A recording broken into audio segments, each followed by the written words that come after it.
blast! My grandma's a pretty big fan of yours. Could you go say hi to her? Oh man, it's the Vault Hunter! You are awesome! Didn't you fight Terramorphous? I fought a big creature like that once. He was a big whale squid with 100 tentacles. You ever thought anything with tentacles? Oh, of course you have. Terramorphous had tentacles, how silly of me. Now, where was I? I am so sorry. All right, the whale creature. His name was Blowhole the Apocalypse. I called him the Apocalypse for short. And he attacked my hometown of Tsunami's Edge when I was but a little girl. You ever been to Tsunami's Edge? Great town, nice beaches, great food, and the cost of living is just so low.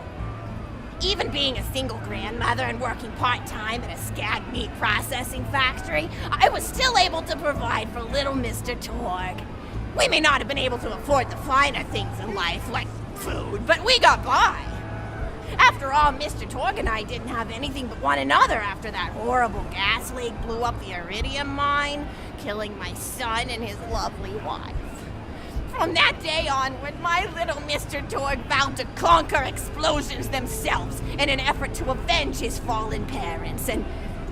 Ah, man, I forgot what I was talking about. Where was... Oh, right! The Blowhole the Apocalypse! So anyway, I was wrestling Blowhole to the ground, and I have my bicep curled around his blueberry throat.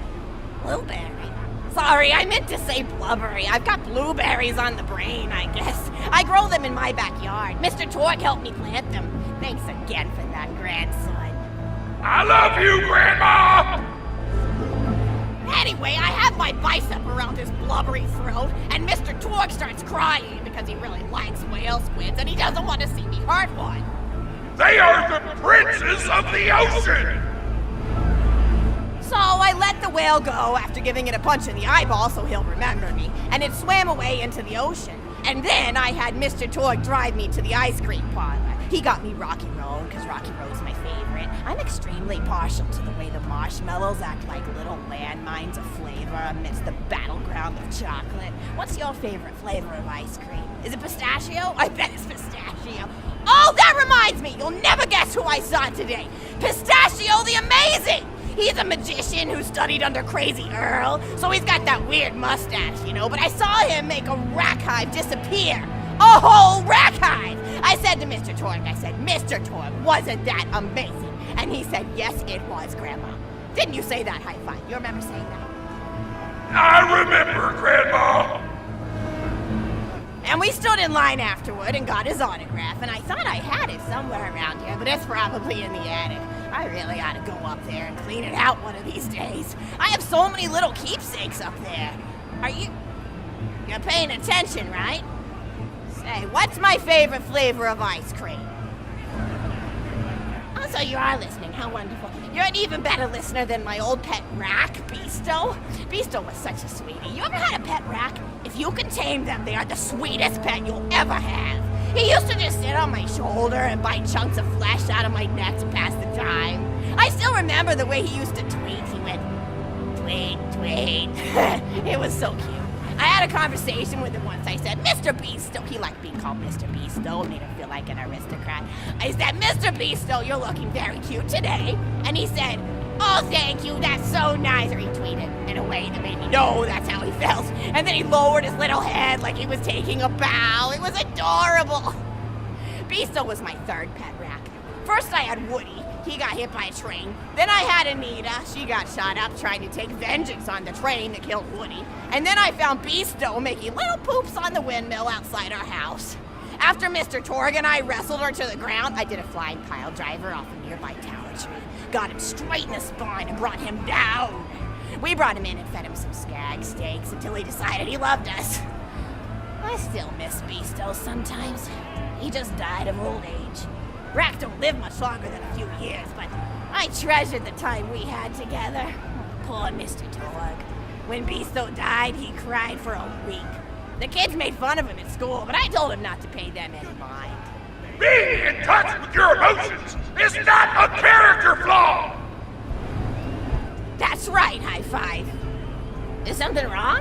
You look confused, Vault Hunter. Oh, you probably haven't heard anyone call Mr. Torg High Five before.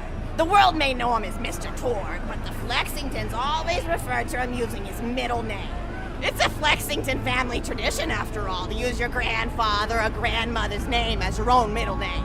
And my husband, High Five Flexington, God rest his soul, was the best grandfather Mr. Torg could have asked for before he passed.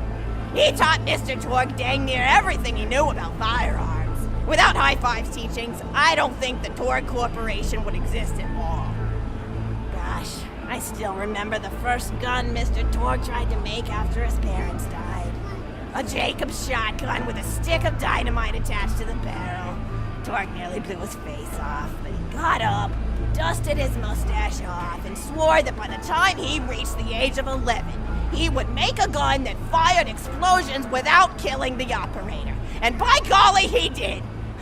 It took a couple of dozen prototypes before he got the right combination of gun parts and explosives right, but once he did, woo-wee! I'll never forget the plume of smoke that used to be in my neighbor's homestead. They were jerks though, so it's okay. Gosh, I've been talking your ear off for some time, haven't I? It's so kind of you to listen for this long. I've taken up too much of your time already. Please don't feel like you have to stick around any longer. As a matter of fact, take this for giving this old woman some company. Woo!